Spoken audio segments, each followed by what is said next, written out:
Hello, everybody. I'm going to talk about copyright history and music publishing revenue streams.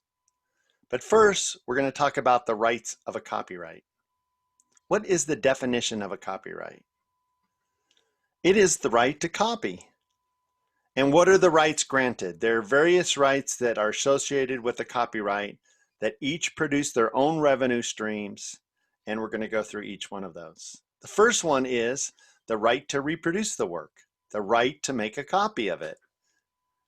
The second one is the right to distribute copies of the work, the right to ship it out to customers, the right to stream it, put it on a platform to be downloaded. We're distributing copies of the work to the public. The third one is the right to perform the work publicly. Anytime copyrighted music is performed publicly, it needs to be approved by the copyright owner, and the copyright owner needs to be compensated for that. The fourth one is the right to make derivative works.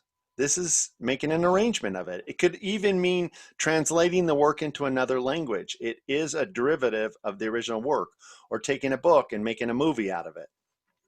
The fifth right is the right to display the work publicly. This applies more for paintings and statues, etc., but it is one of the rights of copyright.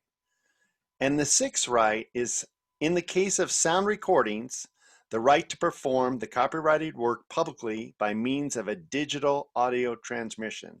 It needs to be by digital audio transmission. This is a right that was added later in 1995, and it needs to be clarified that it's digital audio transmission.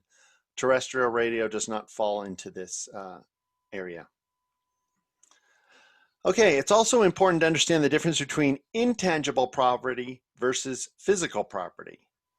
So the difference is, I may own many records or CDs or cassettes. I own the physical items. I own the physical items, but I do not own the songs on those recordings, and I don't own the master recordings themselves. I do own the physical, but not the intangible. Same thing with publishing. Behind me, there's a lot of books. I own all those books. I do not own the publishing rights to those books. I just own the physical books. Now I'm going to give you a little history of international copyright law. In 1710, the British passed the Statute of Anne. It protected copies of writings for 14 years, and it was also renewable for 14 years. It wasn't necessary to be renewed for 14 years, but you could renew it for 14 years for a total protection period of 28 years. In 1791 and 1793, the French passed laws for fine arts granting authors rights to control the copying, distributing, and sale of their works, plus a fixed term of rights after their death. So now the copyright is lasting after the lifetime of the creator. Now let's talk about the history of USA copyright law. How long do you think it's been a part of the United States? Well, the answer is it's been a part since the very beginning. Article 1, Section 8 of the United States Constitution in 1787 stipulates to promote the progress of science and useful arts by securing for limited times to authors and inventors the exclusive right to their respective writings and discoveries. That's a short section, but it's very important to focus in on certain things. The first two words, to promote the progress of science, and useful arts.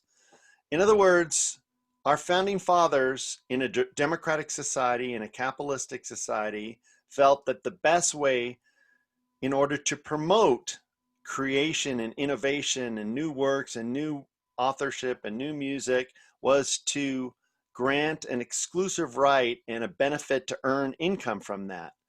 If we live in a society where we don't have the right to own the things that we create, what incentive is there to create it? Yeah, everyone's going to benefit from it, but what are we going to benefit from ourselves?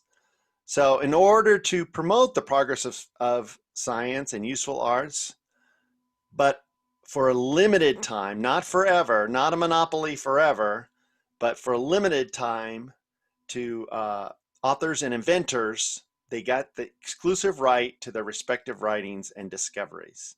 And you know what? It worked. We've had so many incredible inventions in our country because of that copyright protection where the creator gets to benefit, at least for a short period of time, on that creation.